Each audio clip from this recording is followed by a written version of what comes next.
Hello बच्चों, let's read the question. The question says match list 1 fundamental experiment with the list 2 its conclusion and select the correct options for the choice given below the list. Frank-Hertz experiment, photoelectric experiment and Davison-Germer experiment, particle nature of light, discrete energy levels of atoms, wave nature of electrons and structure of atoms. Okay, तो सबसे पहले हम इस question के लिए इसका की concept लिख लेंगे.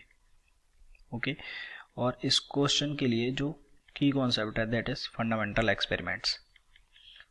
फंडामेंटल एक्सपेरिमेंट ये इसका की कॉन्सेप्ट है. फंडामेंटल एक्सपेरिमेंट्स ये इसका की कॉन्सेप्ट है. एक्सपेरिमेंट्स, तो देखिए सबसे पहला एक्सपेरिमेंट जो है ओके हमने इसलिए लिया है क्योंकि ये तीनों इसमें बहुत सारे कॉन्सेप्ट्स को मिलके ये 3 क्वेश्चन है. तो सबसे पहले अगर हम बात करें Frank-hertz experiment. Okay, Frank-hertz experiment. Okay, Frank-hertz experiment. Okay, Frank-hertz experiment में क्या किया था इन्होंने, ये जो एक्सपेरिमेंट किया था he did the experiment to demonstrate the concept of quantization, to demonstrate the concept of quantization, to demonstrate the concept of quantization of energy levels.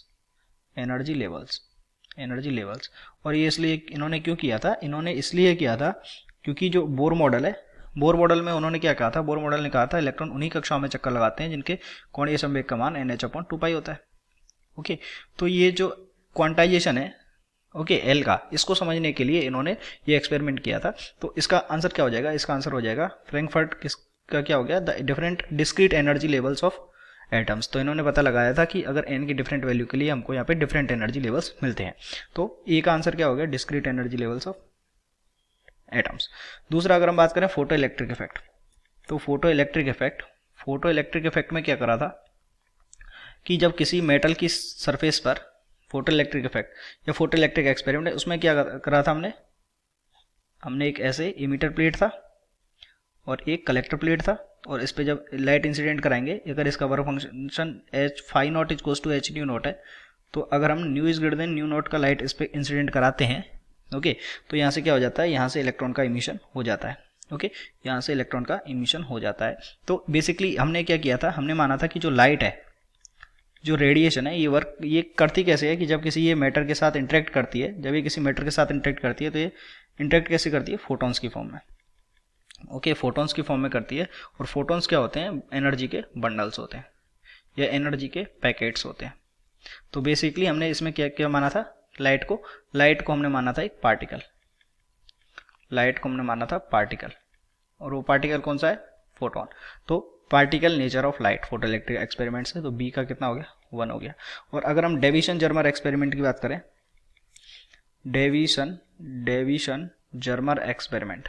Okay, deviation-Germer experiment. तो डेविसन-जर्मर एक्सपेरिमेंट में क्या था कि हमने सबसे पहले एक यहाँ पे ऐसे फिलामेंट लिया था. ओके, इलेक्ट्रॉन गन से ली थी. इलेक्ट्रॉन गन से क्या निकलते थे, इलेक्ट्रॉन निकलते थे. इलेक्ट्रॉन निकलने के बाद वो एक सामने निकल टारगेट पर जाते थे, और यहाँ पे हमने इसका जो स्कैटरिंग एंगल है, इसको हम यहाँ से मेजर कर लेते थे. तो यहाँ पे क्या हो रहा था, इलेक्ट्रॉन की स्कैटरिंग हो रही थी. ओके, और इसमें क्या हो रहा था, इसका जो यहाँ पे इलेक्ट्रॉन की स्कैटरिंग हो रही थी और कंस्ट्रक्टिव इंटरफेरेंस हो रहा था. ओके, कंस्ट्रक्टिव इंटरफेरेंस हो रहा था. और इंटरफेरेंस किसकी प्रॉपर्टी है, वेव की. ओके, तो ये किसको शो करता है, वेव नेचर ऑफ लाइट को शो करता है. यानी सी में क्या हो गया, 3rd हो गया. तो 2 1 3 इज द आंसर. तो option number A is correct. I hope you understood it well. Best of luck.